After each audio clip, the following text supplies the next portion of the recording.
First of all, thank you. As I said, thank you to all the attendees. We really appreciate your time. We hope that you enjoyed this event, that you learned something from it, that you can reflect upon some of the experiences that are going to be shared. Second, I want to give a special thanks to Serenity, one of our guest speakers. She is one of the main reasons that we are here today. Uh, we hosted an event in December, and she was part of the attendance group. After the event, I talked to her, and uh, well, you can say she proposed the idea. She asked me when we are going to do something focused on women, and I think that was the moment it just clicked on my head, the idea to make this discussion panel. And in less than a week after that, we were already planning it. She has been a key part of this whole event, and I'm so grateful for her. So thank you to you. Thank you to our another two guest speakers. They are incredible individuals. They have different experiences, points of views, but they share something in common, and is that I think they were able to find success.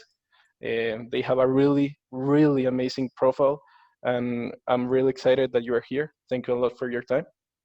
Uh, Before the discussion panel, Omar, a founder of our team, Symbiosis, he's going to have a few words about the event. So let's give him the time to speak. I appreciate that, Miguel, and I appreciate all of you joining us today. It's incredible. It is just amazing to have you guys today. I'm positive that we will learn a lot from you today. So we're very excited. It's an honor for us as a startup as well to be hosting such an amazing speakers today.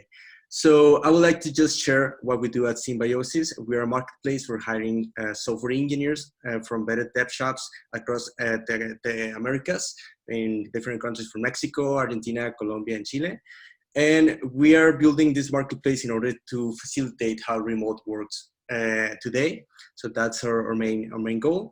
We're having a giveaway at the end of this event. So I invite all the attendees to check our chat. So we'll start sharing more information about the giveaway at the end of it. And we have also a special promotion from all of you guys attending today.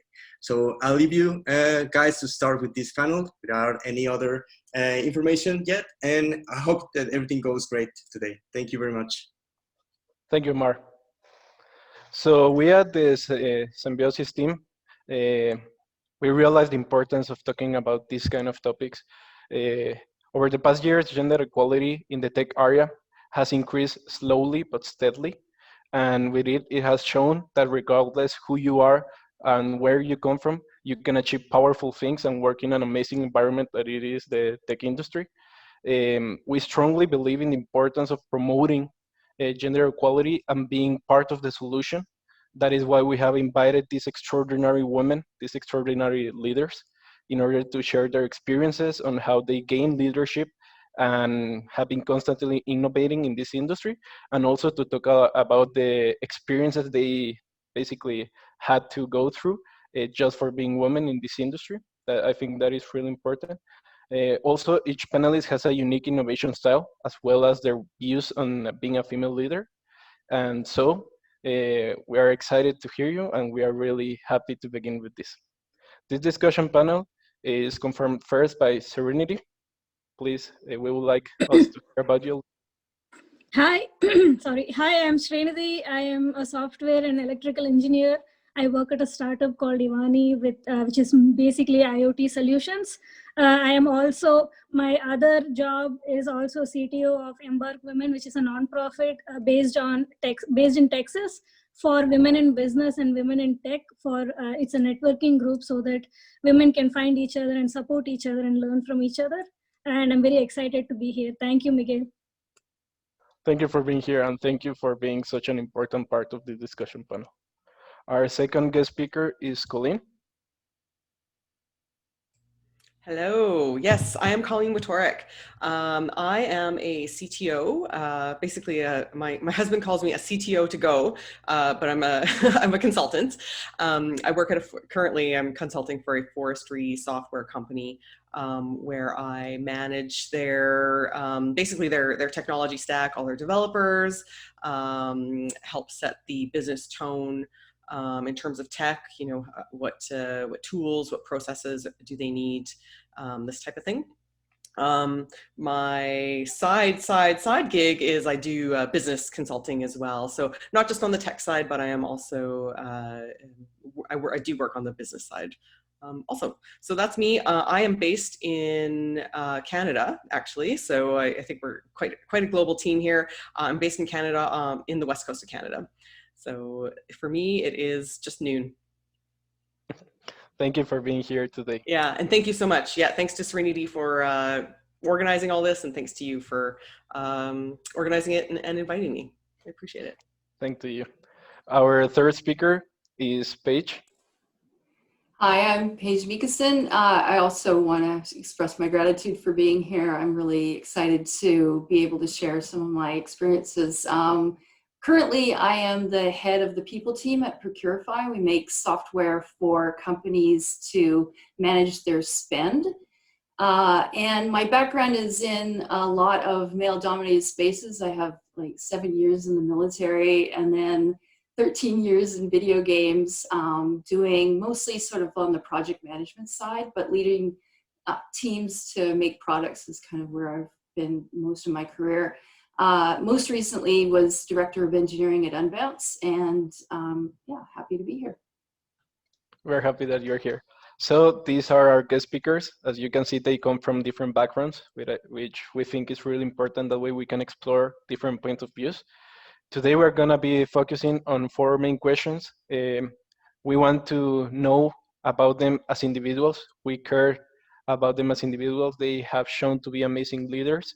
And also, we would like to know a little bit more about how it is being in the tech industry and a tech leader, as a woman in general. So the first question of today is, which have been your biggest challenges as a leader so far? And how were you able to overcome them? So first, Serenity. Thank you. So I would like to start by saying both Paige and Colleen are my mentors.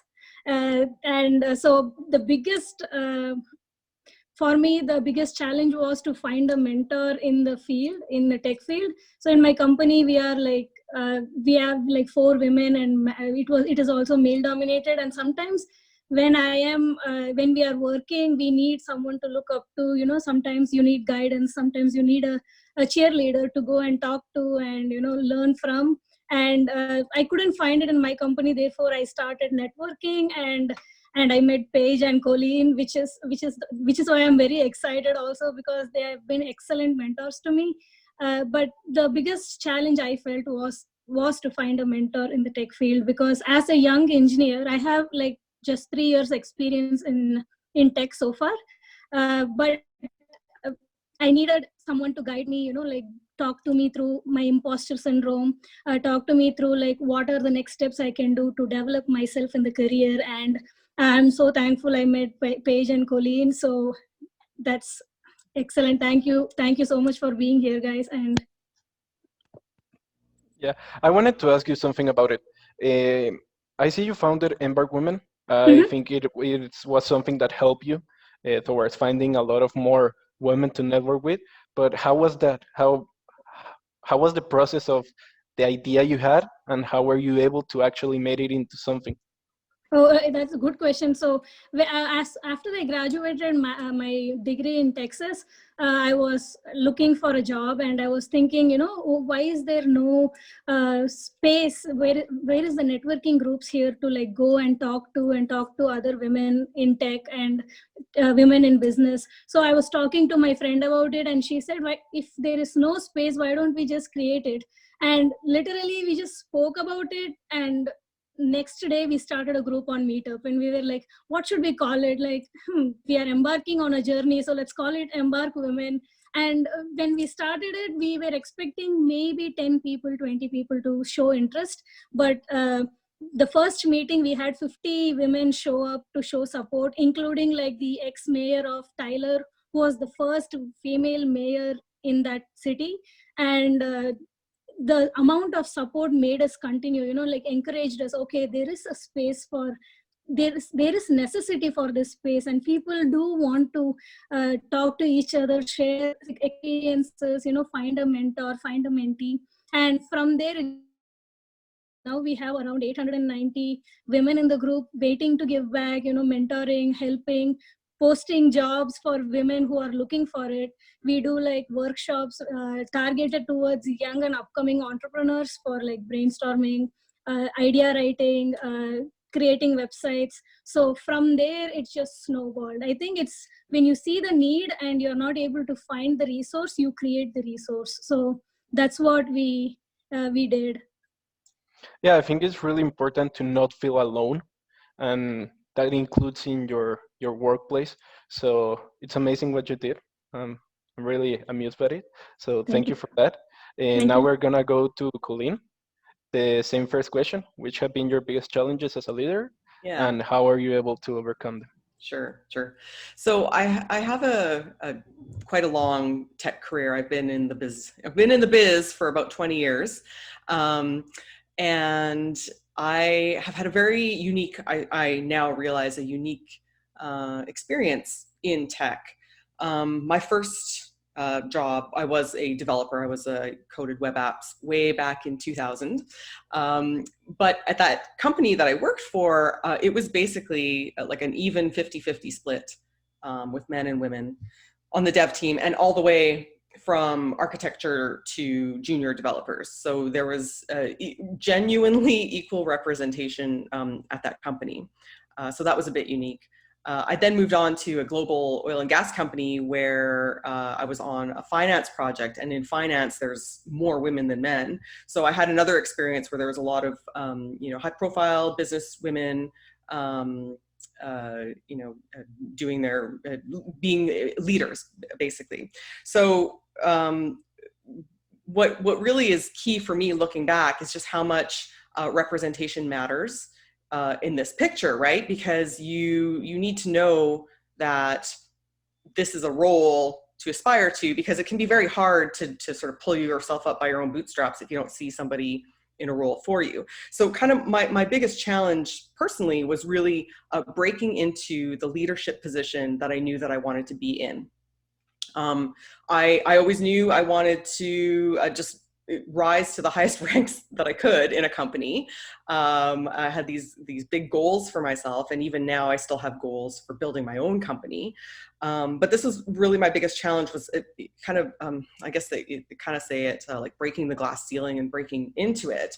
And this is where I feel like representation matters. And I was kind of thinking about, how did I overcome that?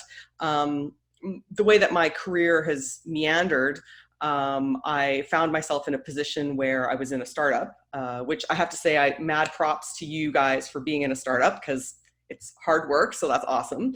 So I was in a startup, and I realized that they needed a CTO type of role.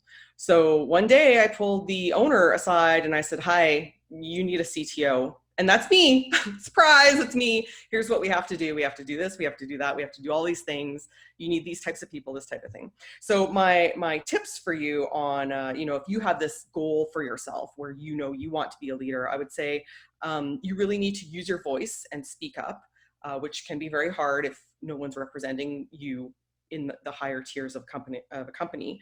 But use your voice and speak up. So say what you want, and say it early, I would say. There had been tons of times where I was in, like you do performance reviews and stuff like that at really big companies, and they'll say, "Oh, where do you see your career going?" and stuff like that. And for the longest time, I thought that they picked the leaders. They decided who was going to go and lead, this team, lead that team, become the president or whatever. And it took me a while to realize that it's something that you need to decide within yourself, and you need to speak up about it and tell people about it. I actually had one of my supervisors once said, it's not like we have a magic wand and we just like go around and like, bing, you're the leader, like they don't do that. They need to know that you have the desire within yourself to do that. So that's one thing. And then so I guess the second point that I really have is, don't wait for somebody to appoint you to be a leader, because sometimes they don't know, like in the company that I consult for right now, they don't know that they need leadership, right? They're just like, and especially in a startup, especially in really small companies, there is a fantastic opportunity to get into those companies. And if you do have like a really strong capability around vision and strategy and team building and all these things, I won't say it's easy, but it's more accessible to become that type of a leader. So use your voice and speak up, and don't wait for somebody to appoint you. But I will say, if you are waiting for someone to appoint you, I have my Harry Potter wand. There, appointed. You're it. You know, I find really interesting that you talk about a similar problem as Serenity, but she came from a position where she had no contacts, she had no representation, and you came from a position where there was some kind of representation and still faced that kind of situation. So that is really interesting. Yeah. Now, yeah. And I was just going to say, you know, honestly, I'm not sure. Had I been in Serenity's situation, I am not sure that I would have been able to do quite what she did, which is do the networking, because she's amazing at like networking and finding people and talking over here and doing that, and like she's great at that. And I definitely don't have that as a skill. So mad props to you. So yeah. Yeah, no, don't. Yeah. Yeah. No, Okay. yeah, it's amazing how from different backgrounds you have faced similar situations. So that is something that I think we're gonna see a lot of in the event. So now we are going to go with Paige. Hi. One of my struggles, I started all of this really early on. My early years in the military were during the 1980s, and so I was like actually barred from taking certain trades because of being a woman, right? Like I couldn't do things that would put me into a sort of combat situation or anything like that. So I had to take trades that were away from those kinds of roles, which, you know, when you're starting out, you're immediately like recognized as not as fully a member of a team as everybody, like all the male people on that team.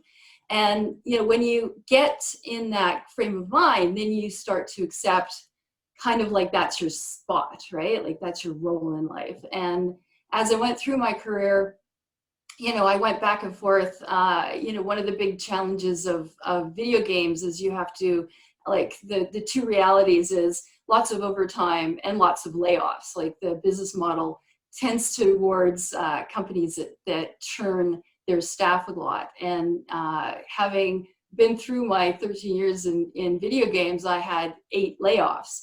And when you're doing as many layoffs, you have to be really resilient to like all of those changes and understanding like who are people who can help you and building up your network. And alongside of all of that, another challenge that I had was all the way through my career in games, I was a full-time single parent as well. So all the networking opportunities that I could have, a lot of them were set up for social situations outside of work hours, right? And so you're like, oh, everybody's going for beer and I can't do that. And a lot of those, you know, relationship building and the career building conversations happen in those spaces. You know, people are playing sports or they're going off and having beers after work, or they're going to see a movie together. And then you're like, I have to go home to my kids. And, you know, it's like, have fun with that. And I didn't have even a lot of time to read books or take courses along the side. And so all of this like career building stuff was kind of left to the side. And, you know, when you're having that sense of tension of like, I should be doing this for my career, but only just sort of like staying afloat, it can really put you at a disadvantage, right? And the like quantity of stress that you take on and the ability to show up in the ways that you want to, sometimes it's just survival versus like, I'm awesome and please, you know, like promote me kind of stuff. And, you know, through video games is another, like the way that the work happens is you're always driving towards those ship dates, those, you know, massive milestones. And a lot of the kind of like people management stuff gets lost along the side. And as a leader, I recognize that and I would try to build my own folks up, but I didn't have managers that did that for me. I didn't have managers sort of looking out for me because, you know, they were focused on like these aggressive timelines and just getting stuff done. And so, you know, having all of that as your kind of working situation can set you up to like not really be reflective or have time to reflect on how to be better at things, how to build your career, and how to like move forward. So I learned some resilience skills, and I always decided that my motto was to be the manager you always wanted but never had. And so like when I think about how people get into leadership positions, a lot of the times you're in a startup and then your team gets to be a certain size, and then it's like, oh, you look kind of managery, we'll make you into a manager. And then people are like, well, I don't even know how to do a good job doing this, right? And when you're put in that kind of situation, you'll say, like, okay, well, you know, you Google it, you're like, how to be a good manager, and then 8,000 like articles pop up, and then you're like, okay, well, no, I don't have time for this. Instead, I'm just trying to do this in the moment and trying to be the best I can. And when they like people see that in front of them, they often like will just perpetuate the bad behaviors that they've seen other people have because they don't know any better. And it's like bad parenting, right? Like, you know, it's like, I only know how to be this person because I've only seen this kind of person in my life.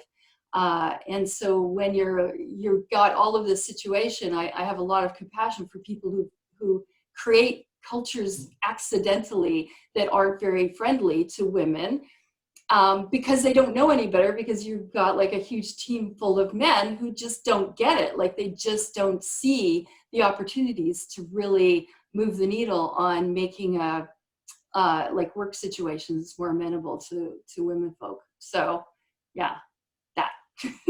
You know, I find really, really interesting the last part you said, because to be completely open to you and to everyone here, right now at Symbiosis, we are only men. We are a small group, but we are only men. And we realized that we are not able to empathize completely with women because we don't have that in the company. That is one of the main reasons that we wanted to have this community. Also, one of our main goals for this year is to diversify. But what you say is really real. To say it that way, you don't even know it, and you are just your environment is filled with men, and thus you don't know anything else. And I think it's really important to try to learn and to know more of the other side of the story of the coin, but it's kind of hard. So I understand what you say, and I think that it, that is it really a Yeah, problem nowadays. it is very difficult. And I think what happens is, though, like one thing to be aware of is the longer you let that sit, the more likely you are to have people questioning whether or not they're going to be in a friendly environment when they land there, right? And if they see like all of your company is just filled with guys, and you're like, okay, well, am I going to be taken seriously here? Am I going to have job, you know, like somebody who's going to like actively help me out, and will I have to teach people how to make it more inclusive to me? And a lot of people will just opt out of that, right? Like they'll just say like, yeah, this is a little bit difficult. I had one moment in my career where I was contemplating an offer, and it was at a game company, and I went back to them. I said, you said there's 95 people in this company. How many are women? And they said 5. And I was like, no, thank you. I've been at companies like that before. And I don't, at that stage of my career, I didn't want to have to teach that company how to be more friendly to me and be the vanguard lead woman who would, you know, like try to muscle in and really teach how to create an environment that was friendly to myself, right? You just want to get on with your job and just do a good job rather than have to do all this re-engineering, right? So Yeah. it is a crucial thing in a startup to recognize, like the earlier on you incorporate a more diverse group, the better off you'll be in the long run. Yeah, you know, it even becomes scary. For one, I'm gonna be honest, it is kind of scary when you think about it and you realize that you don't know actually anything from the other point of view. And when we realize that, especially me, when I realized like, okay, I cannot empathize with women right now, and not in the tech industry because I don't have a representation of that here. That's when we really, let's say, realize that we had to make something happen. And I think what you're saying is completely true. The earlier it is, the easier it becomes. but also it's something that even the bigger companies should be trying to do, to actually be helpful and respectful and leave you your space to be you and to work and not worry about all those stuff. From this question, I feel that all of your answers, when you talk as a leader, as a woman leader, your biggest challenge, it's kind of troublesome for me to see that your biggest challenge was getting there, because at least for my point of view as a man, and for me talking to another men's who are leaders nowadays, they never gave me that answer.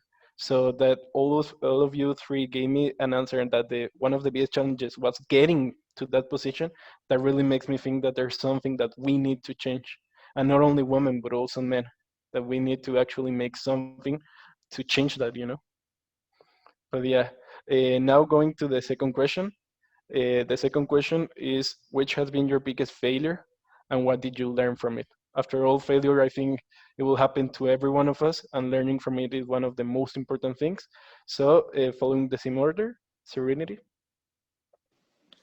I like this question personally because in Embark Women, we have this favorite failure panels because we want to like make failure mainstream instead of something to be like hidden away, because failure is definitely a stepping stone to success, right?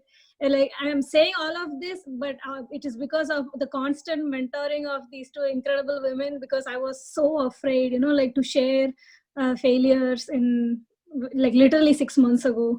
So my what I have found is, as a young engineer, the failure for me was trying to be perfect at everything I do, or like try to like before giving an opinion, I would be like, oh, I have to read all of these books so that I should have all of this knowledge.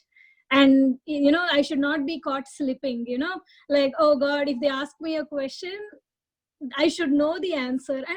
And that was the biggest challenge. The entire, like, I felt like that is a failure from my part, because that would let me not speak up during meetings.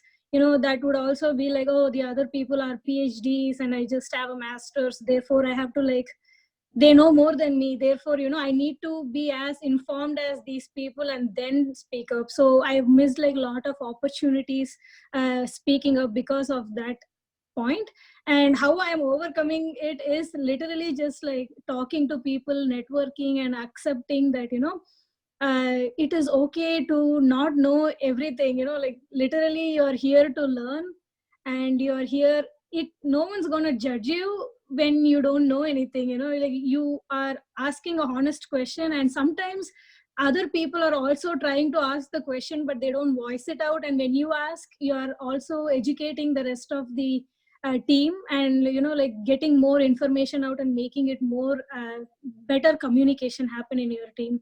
So I learned it after like a lot of, I mean, how many times have they like hit it in my head, like, hey, it's okay, like accept it, you don't have to be perfect, and no one is perfect. Have the confidence to say that you don't know it and learn from it instead of like trying to be afraid of it. So that was my failure. I considered my failure, and that's, now I'm just trying to, I'm still working on it, definitely. Like obviously it's, you cannot be perfect immediately, right? So every time every time I'm in a meeting, I think of all the women I've met and like all the learning points. I ask them this question: what is your failure to, when I meet them? So I like think of it and I'm like, everyone has done that, there's nothing to be ashamed of, I will ask. So that's like changed my point of view at work a lot. Yeah, after all, you learn more from failure than you do Mm-hmm. from success. We don't like it though, but you learn more from it. So it's important that we continue, Mm-hmm. learning. Thank you. Definitely. Now we're gonna go with Colleen. Sure. So failure is always so interesting to me because I personally don't necessarily think that it exists. Because to me, failure is basically just part of the learning curve. So, you're learning to walk and you're falling on your face, and when you're, 1 year old or whatever, and nobody's going to go, oh, you suck so bad at that, right? How did you not know to balance, right? So to me, failure is just like steering you on the path that you actually need to be on. So I kind of try to embrace failure. It can be really challenging as a leader because and especially as a leader in a small company or in a tech company, a startup company, because it feels like you're trying to drive a car while you're like bolting the wheels on, you know, you're hanging out the door and like trying to like, everything seems to be failing all at once. But to me, it's really just helping you be very clear about, you know, what your mission is, about what your product is, just really tightening the bolts of your company. So really failure is a learning curve.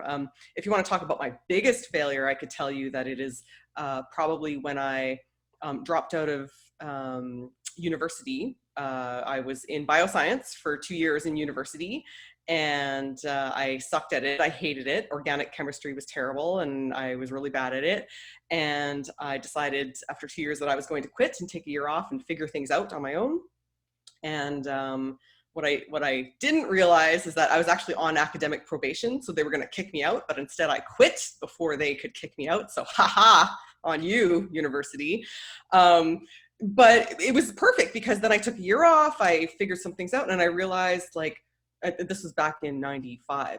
And I was, you know, took a year off and I was looking around and going, oh, this internet thing seems like it's popping. So what's going to happen here? So it's, you know, what you think is a failure today is actually an opportunity. Tomorrow's opportunity is how I feel about it. So that's my perspective on it.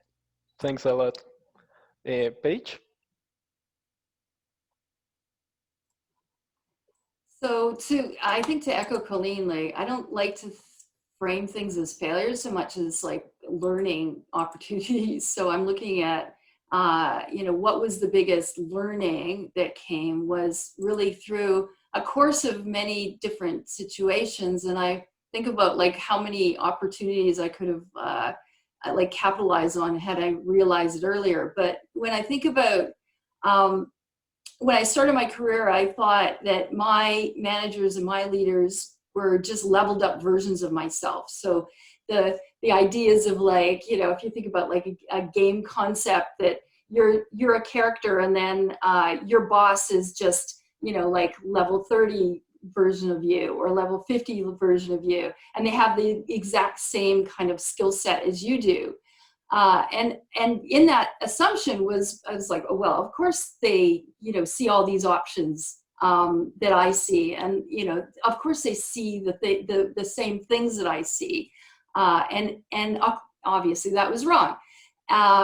And when I reflect on like those moments where I think I could have actually helped them to be better leaders had I been able to phrase things back to them and make them more aware of like how some of those decisions went down for other people, or how they could have been better, like, and just, you know, frame things better, or share better context that would have, you know, created better empathy with them and enriched the culture a little bit more. So I think in terms of like, had I realized that earlier, I think across my career, I probably could have been more impactful. Had I not kind of reserved my own opinions because I felt that they were already like well known, right? And because we tend to come from backgrounds and experience sets that are, you know, like completely different than those that of the people that lead us, we can have insights that we should not be afraid to share. And that all comes in the whole sort of diversity and inclusion part. A lot of the times I think people wait to be invited to be included, but sometimes we have to aggressively, you know, be included. We have to create our own inclusion because the assumption is that everybody is equal from that level, right? You know, at a leadership level, they can be like, okay, well, obviously you're going to do this. And it might not be obvious, right? Like it might not just be that moment where people are like, am I welcome to do this action or say this thing? And so if you're aggressively including yourself, then you can create a better situation and teach leaders how to be better at that.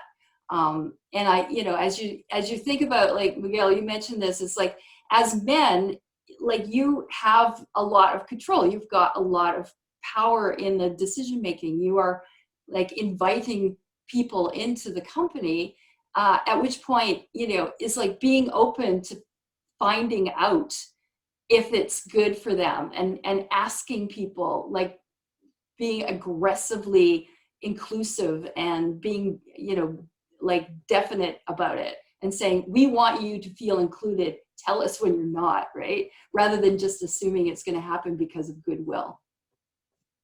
You know, I wanted to ask you from the point of view of a newcome leader, someone that just became a leader in his, her own position, what would you tell them as an advice in order to have that good communication and create that environment of open, that where people can feel free to openly say what they think? Right. Well, it's tricky. Like one of the techniques that I've tried to like coach people towards is that, like, I say, try to express what you want them to feel, right?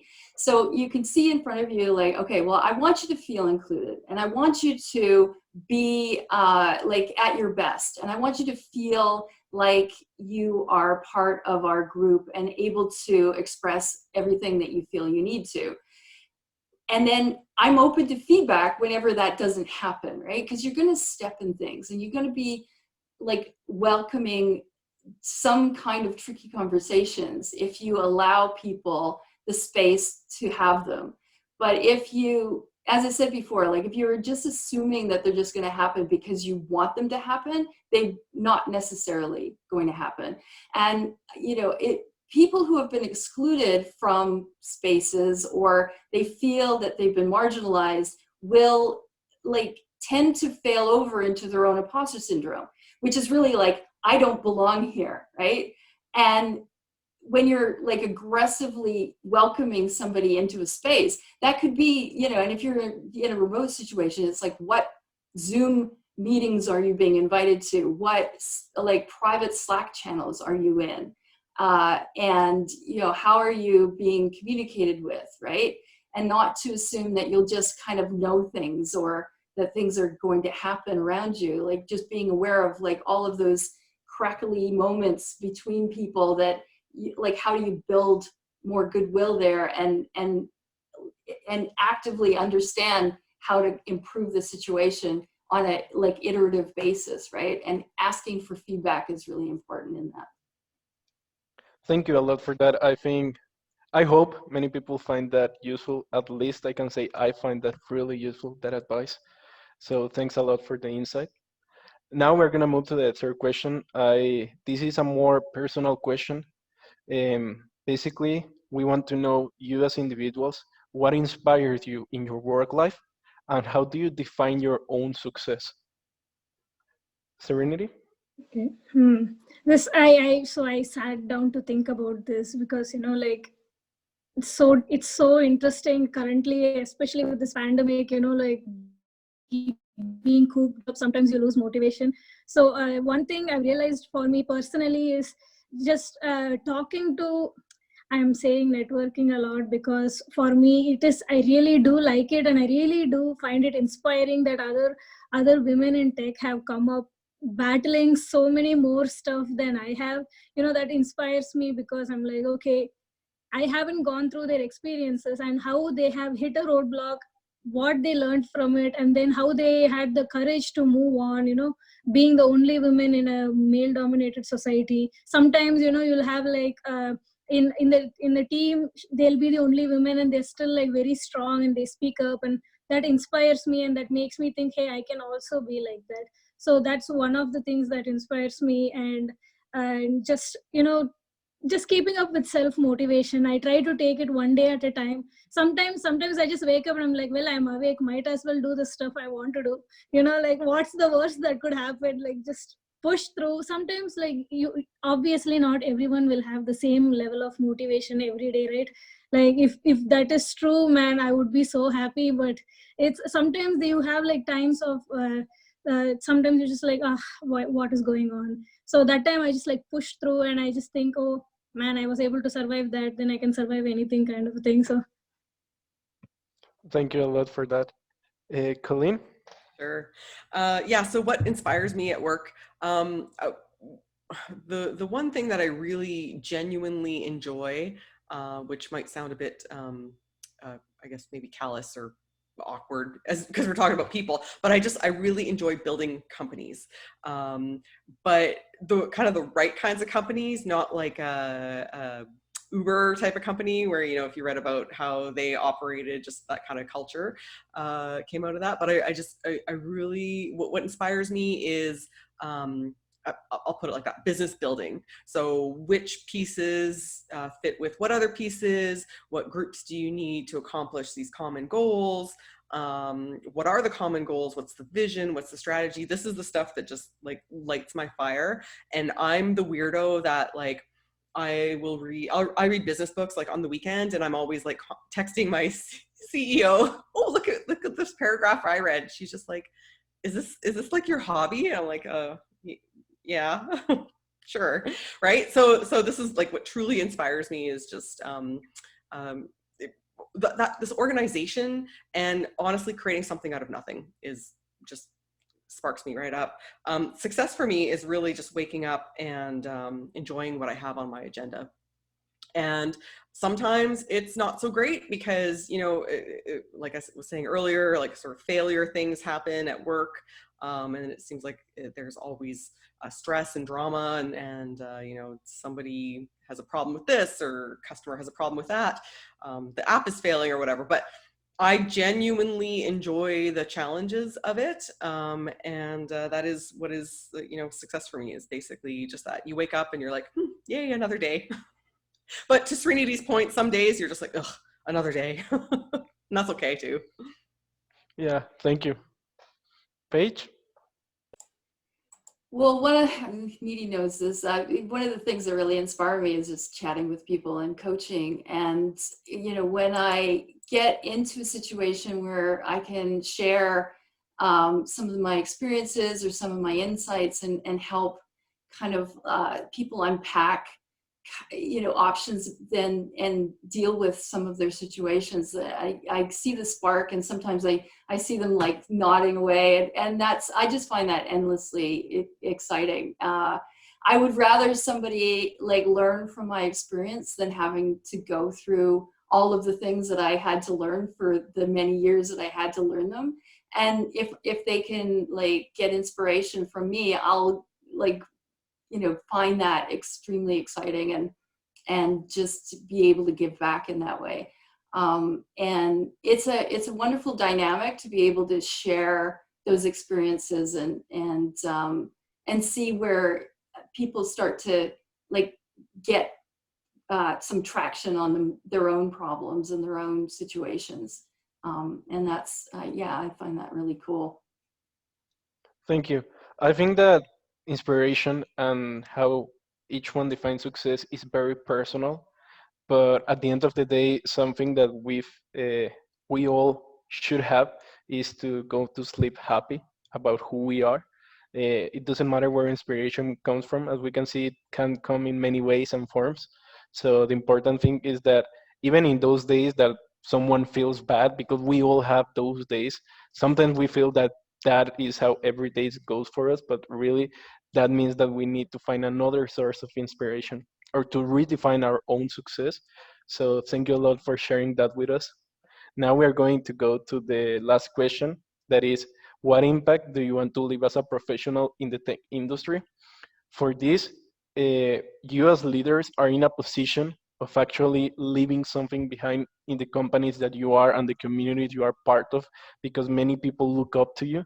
That is something really important. No matter how many times you have been in the industry, you can be a newcomer, you can have a lot of years, but you were able to get yourself in those positions.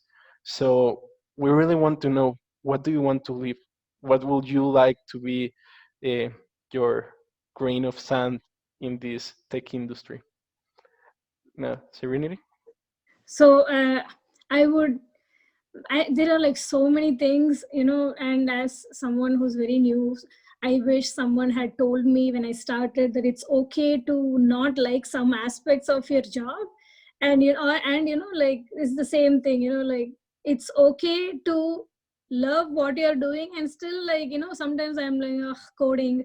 And, you know, it's okay. Like, there are not everyone like learns everything in the first year. You know, it takes time, it takes practice. And I wish someone had told me that when I started, it is okay to have those doubts about yourself sometimes, because everyone are trying to figure it out like as they are progressing through the pathway.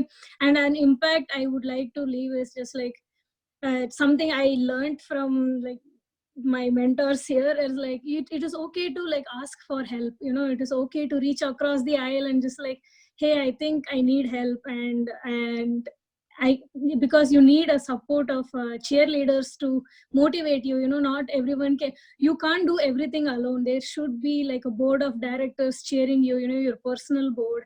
And I'm just like really proud to say like Paige and Colleen are my personal board of cheerleaders. You know, like whenever I have like some issue, I'm just like, hey, can I talk? Do you have time? I just want some help thinking through this process, and they are always there for me. So I want, in future, I want to be that person for someone else. You know, like, hey, I'm here for you.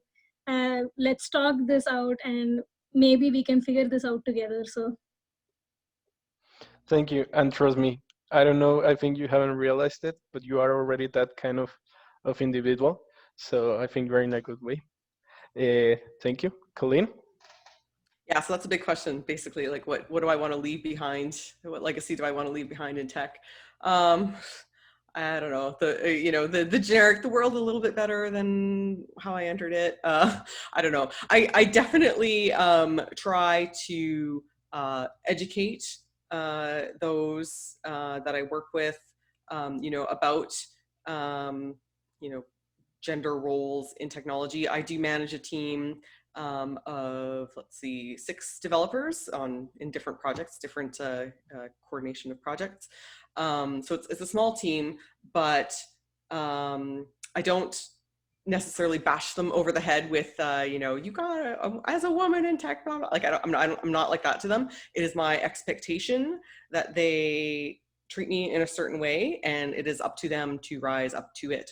So I don't, necessarily try to like be kind of lecturing about it. So I guess, if what do I want to leave is basically just that, like the impression or the truth that I am a competent leader, and therefore others can be competent leaders as well. Competent leaders do make mistakes. We're not all perfect all the time, so, or at all. Frankly. So yeah, so that's what I would say. So kind of like a bit of a wishy-washy answer for you, but that's all I got. No, don't worry. Thank you a lot for that. Paige? Well, I think just in general, being able to share insights into how to build inclusive cultures and giving confidence so that people can be innovative. I think when you're looking at diversity and inclusion, it really is about how do you capitalize on the panorama of experiences in the team that you have. And if people are silent, or they feel they're silenced, or that their contribution isn't welcome, then they're going to figure out what the political line is that is safe to say, and they'll just say that. So diversity without inclusion gets the same thing as inclusion without diversity. And you basically have like a very limited experience set to draw from, and that will hamper innovation. And so, in technology, if we can build confidence that we can all share, and that, the best ideas will surface and be actioned, then, we'll have a better technical industry, and, people will be able to like have really exciting careers in that across the board, not just women or men, or people of color, or people with disabilities, or any of those kinds of ways that you might want to like look at diversity. So when I think about like how much I'm passionate about diversity and inclusion, it's not about gender. It's really about creating a culture that like will be able to release all of the goodness of everyone's experience set. And that could be on like any spectrum. Thank you. You know, as a young man starting in his own professional career, I feel that diversity shouldn't be about gender, but I think that we are gonna get there. We will know we're there when we start looking at people as individuals. No matter they're men, women, uh, for example, the questions we had today, even though they were asked to women tech leaders, many men suffer of those same experiences, not the same experiences, but the same challenges per se, even though each environment is different. So I think that for us to really say we made it, diversity is here, we need to start looking at each other with equal eyes, not like you're a man, I might be a woman, or the other way around, no matter color, no matter anything, but just to understand why we all have value. So I think I agree a little bit with your point. Thank you a lot for what you're saying. That was the last question to be discussed upon. Personally, I felt it was really insightful. I really enjoy looking at your own points of views because that is something that I might not get uh, any other way. So thank you a lot for what you shared to us. For our attendees, I please ask you to ask as many questions as you want. Feel free to make as many questions. We are open to answer as many as we can. And I invite you to don't be afraid, don't be shy, and our speakers can then answer your questions. So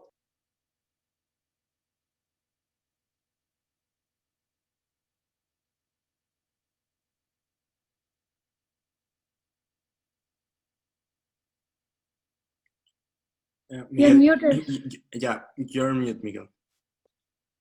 hi, haven't I spoken anything? I was muted the whole time. Yeah. Yeah. Okay, sorry. Basically, what I was saying is that I don't know if you heard the part about diversity. Oh yeah, we did. Only the last part. Yeah, when you Okay, were about the to. last thing that I was saying is that thank you all for what you share with us. I think it's really insightful. That now we're gonna move to a Q&A. So for our attendees, feel free to post as many questions as you want. I encourage you to do so. This is the time to learn from those individuals who already happen to have those experiences. I think many of us will experience that same challenges and obstacles in the future. So feel free to ask them, and we're gonna begin with the Q&A section. Starting with the first question by Vicky Sarmiento. I will ask our speakers to read the question, and whoever feels that has a good answer, please go ahead.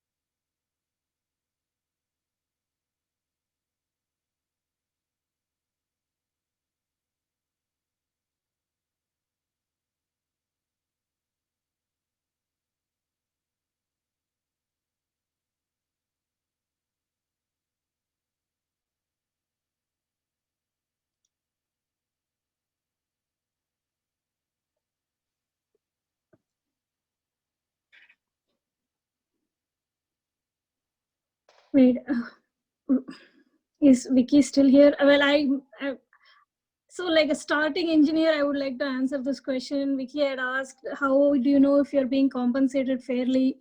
Should I shake up my recruiter network, and how accurate is Glassdoor? I'm in the startup world and I'm looking for both equity and salary benchmarks. How often should you audit your worth? I find that annually and biannually looking into this is worth it and has helped me navigate negotiation. What are your tips? I am still trying to also learn how to negotiate salary and finding my worth as an engineer.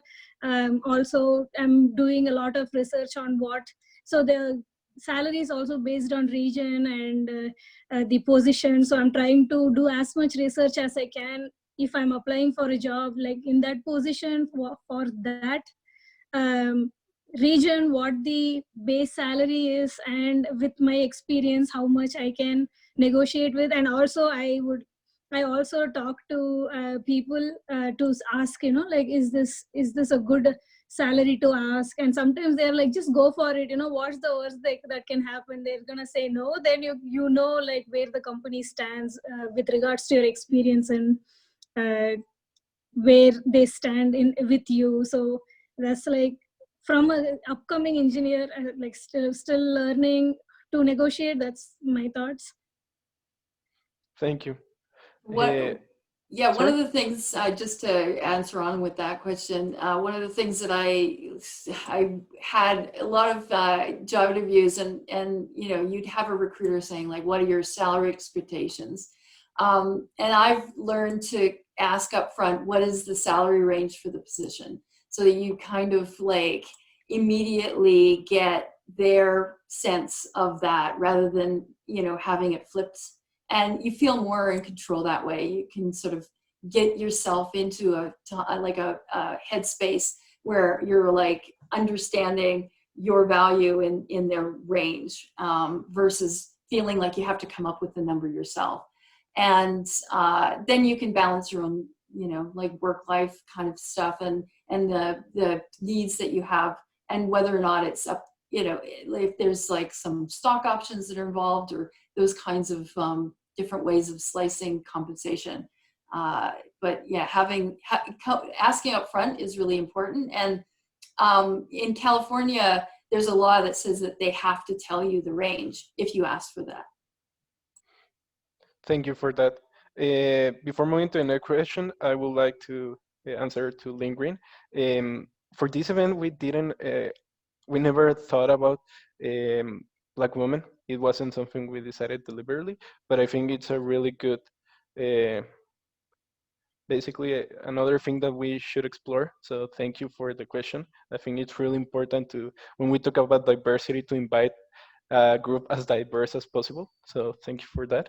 Also, thank you for the panelists for answering that question. Next, we're gonna move to Garrett's question. Basically, she's asking any suggestions for how we can, as a startup, attract the best talent and most diverse talent. So if any of our panelists has any suggestions on how being able to attract those diverse talents in a company, feel free. Yeah. So I have the same challenge, mostly because, like I said, I manage a small dev team. They're mostly guys. We have hired women before in the dev roles, but the applicants are genuinely few and far between. So the one thing I would say is, if you're posting engineering roles, don't just post them in like, your general job boards. Seek out any like Slack channels, or Slack groups, or Discord groups that are like women in tech in general, and post to there. And what I have heard, or what I understand, is that women only apply to the roles where they think that they meet 100% of the roles. I don't have this problem, because I'll be like, oh, I can run anything. But anyway, but to be cognizant of the wording that is in the posting, and to make sure that it may not be genderfied. So in some cases, I was reading an article long ago that basically said, like some words are actually like more male dominated. So like words like execute and like these very like aggressive sounding words, which again, I don't have a problem with, but some people may read that and just be like, oh, this isn't me. I don't do this. So that might be part of that. But I too, I'm part of those boards and the Slack boards and stuff like that. And whenever we're hiring, we have very few women that even apply. So part of it is pipeline talent. The pool isn't necessarily that big. And then the other thing I would say is open yourself up to junior developers, possibly coming out of school or boot camps is another option there. So that's my take on that. Thank you. Serenity, we have a question directly for you. So if you could read it, please. I forgot to unmute myself. How do you find things to talk to people about my networking if they are not in the same industry. So I just like getting to know people, you know, their life story. Their most of the time, some of the questions I ask are some of the questions I want answered at that point of time in my life. When I was like starting networking new, I wanted to know their career path. Like it doesn't matter, you know. I just wanted to know how many times have they attempted before they reached the success they have. So I would ask them, what does your career path look like? What failures did you get through? Man, I now, after like listening to Paige and Colleen say failures like learning curve, I would like to reframe that. What learning curves did you guys have to get through? And then I will ask questions like, what excites you most about your team? And you know, like what is your self improvement methods? Like how do you personally develop, you know, and how do you give back to the community? What are your tips on as a young not only an engineer, like as a young professional coming up in this world? Like what would you give your advice? What is the advice that you would give, you know, like what did you think, what advice would you give to your younger self that you wished you knew? So I would ask so many questions because I just like getting to know people and just learning new stuff about them, and it's fun to make friends. So I hope I answered your question. Thank you. Now we're gonna go to the question by Carney Moore. I think Paige, you might be the best to answer this question. Basically, um, she's asking, uh, what changes are women expected to make in order to be more accepted by their colleagues, and why? And why do we think that men need to actually work with us and get to know us as individuals in order to empathize with our gender? It's an interesting way of phrasing this question, because, you know, it's like, I don't think anybody needs to actually do anything. It's about like, how do we make things friendlier for folks and to, you know, create understanding between people. And for me, you know, like a team environment is really understanding like, what are the inputs and outputs that people need? How do they express themselves? How can we, you know, talk to each other without introducing like places where things are going to go like really badly between people? And sometimes it's cultural differences. Sometimes it's, you know, like just like people's backgrounds. Sometimes people talk very aggressively, which can trigger other people. Like, you know, and it's not necessarily about men and women. It's really about, you know, everybody's perspective and understanding and building that level of empathy with each other. And if you're not understanding some of the ways that you could be threatening to someone or how you're showing up, it's that sense of like self-awareness. If you can't get there, then it's going to possibly cause a lot of friction with the people that you're interacting with. And so, you know, the second question, part of the question is, what changes are women expected to make? I don't know if women need to make changes. Like, what we need to do is build bridges and understand perspectives and empathize with like that.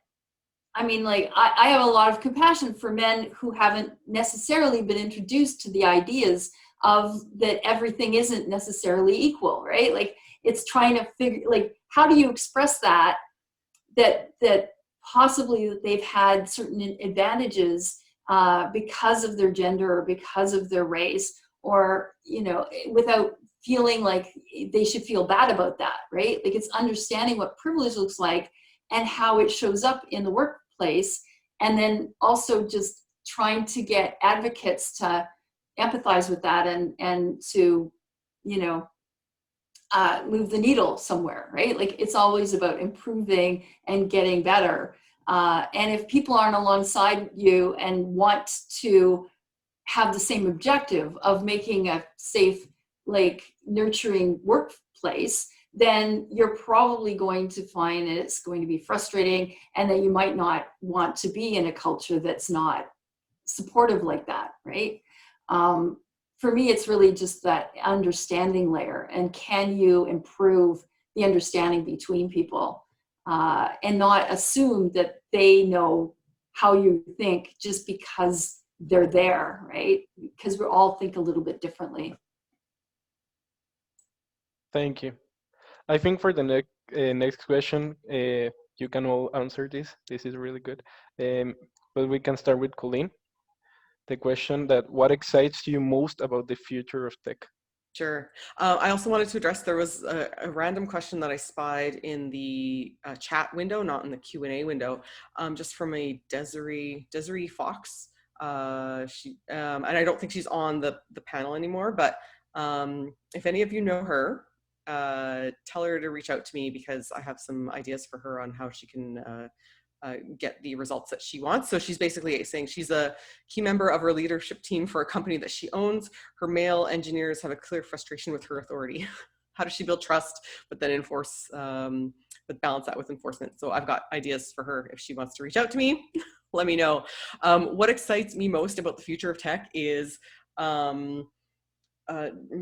just all the stuff that, all of it. I don't know. I don't have any crystal ball or future visioning thoughts on that right there. I'm just really interested in all the different ways that it's really like merging itself into our lives. What really interests me or fascinates me is, I have a daughter, she's 8 years old, and just seeing like how she consumes technology and what that means for her generation. And I mean, I was trying to explain like the website, like a website, what it means to like be on the server and like Wi-Fi and stuff like that. And she's just like to them, it's like electricity, it's, you flip the switch and it's on, and I don't really care to need to know all the hops in and out or whatever. So that's what excites me the most, is just seeing how younger people are going to use it for, frankly, what you see happening now is like further democratization of like the markets and politics and all this kind of stuff. I think that part's really cool. The social part of it is what really is interesting to me. Thank you.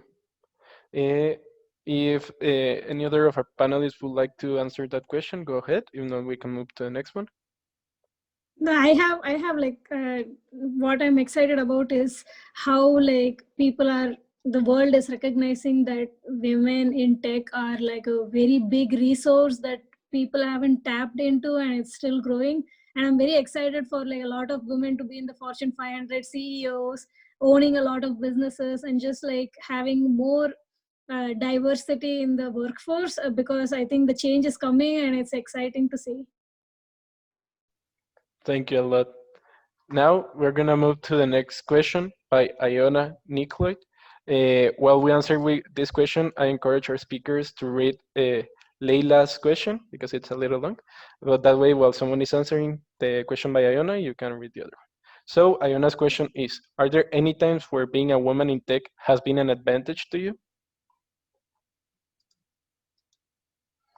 I'm not sure. It's hard to know, like, what's the, like, how do you compare? Like, how do you know if it has been or not? Like, there's times where I suspect it might have been, like, being the only woman in the room, like, it's very intimidating sometimes, but like, you do tend to have a certain presence there that maybe somebody else won't have in the same context, right? But I can't really say that it's been an advantage or a disadvantage so much as just it comes with its own set of challenges, right? And everybody's situation is a little differently. And to understand how to,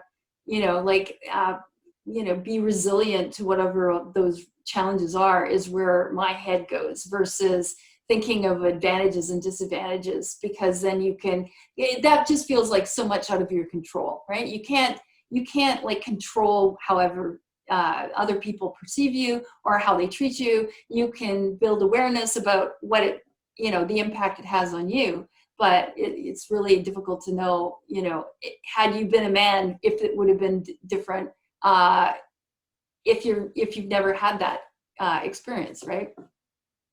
Yeah. Thank you a lot. Now we're gonna move to our last question by Leila.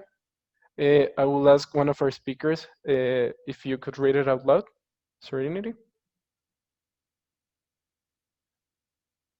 Okay, as someone whose background is in the employee people experience space, a lot of the conversation resonated with me today. Shout out to Paige.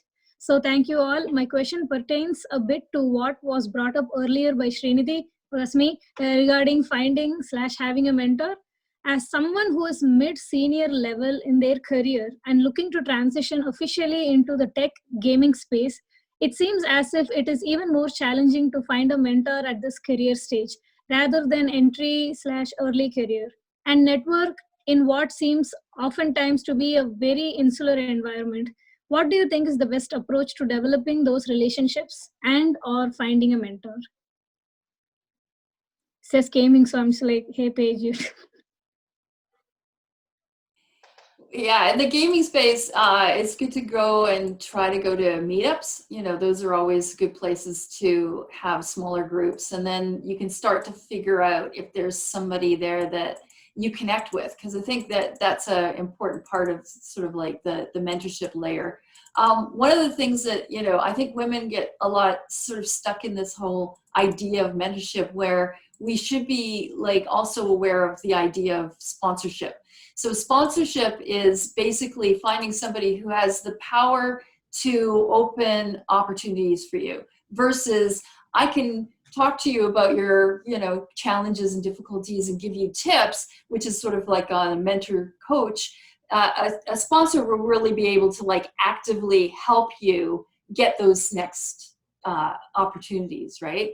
And to really like look at that dynamic, it's about that offer. It's like, how can I help you, and how can I, like, do I have like a power and authority to actually, you know, like connect you to the right people or to promote you in some way internally to their company and say, hey, there was a really great person that I met. They might have like a different background than we were expecting, but like, let's get them in. And this is really how I wound it up at Purify, is that I aggressively, you know, jumped in and started to like talk to somebody internally to the company because I saw them as like a good cultural fit for me. And then like they talked me up basically internally, and then I started getting into the interview chain. So that kind of dynamic is quite important to kind of recognize the difference between somebody who will just advise you and somebody who can actually like, you know, push you internally. Thank you. I don't know if Colleen wants to say anything. Oh no, I realized I was just off mute. Whoops. Hope I wasn't Oh, muttering yeah. to myself. I'm I do have to jump off pretty quick though here, so Yeah, don't worry. So, without no more questions, we're gonna finish today's event. First of all, thank you again for everyone that's here. We really appreciate you being here. To our amazing guest speakers, thank you for sharing with us all of your experiences. It has been really insightful, and rest assured that someday in the future, diversity, we will achieve it, real diversity. And if we continue to promote it, it was gonna be quicker. It's gonna be sooner. So thank you a lot. Before finishing, Omar is gonna have some last words. Appreciate that, Miguel, and all of you guys. It was such an amazing event. I really like it, and I believe that we all learn something from here, and we all feel inspired now to continue to pursue our own dreams. Like I mentioned, creating as founders, creating a startup is always a challenge. So if we can learn from experienced people, that's always very, very helpful. For closing this event, I would like to congratulate also Miguel. You're a rock star, man. It was such a good event. You're such a good host. So we appreciate your performance and your professionalism. So by ending this, I would also like to share my Calendly link here. If you are looking to hire a software engineer for developing your project, we will be more than glad to jump on a call and offer you a special offer by being this event. So you can jump on a call or send us an email as well. And well, we very much appreciate your time, guys, and hope you all have a good one today. Thank you a lot. Thank you. Thank you. Have a Thank good you, day. Miguel. Thank you to you. Thanks for everything. Thank you. Bye, guys. Bye-bye.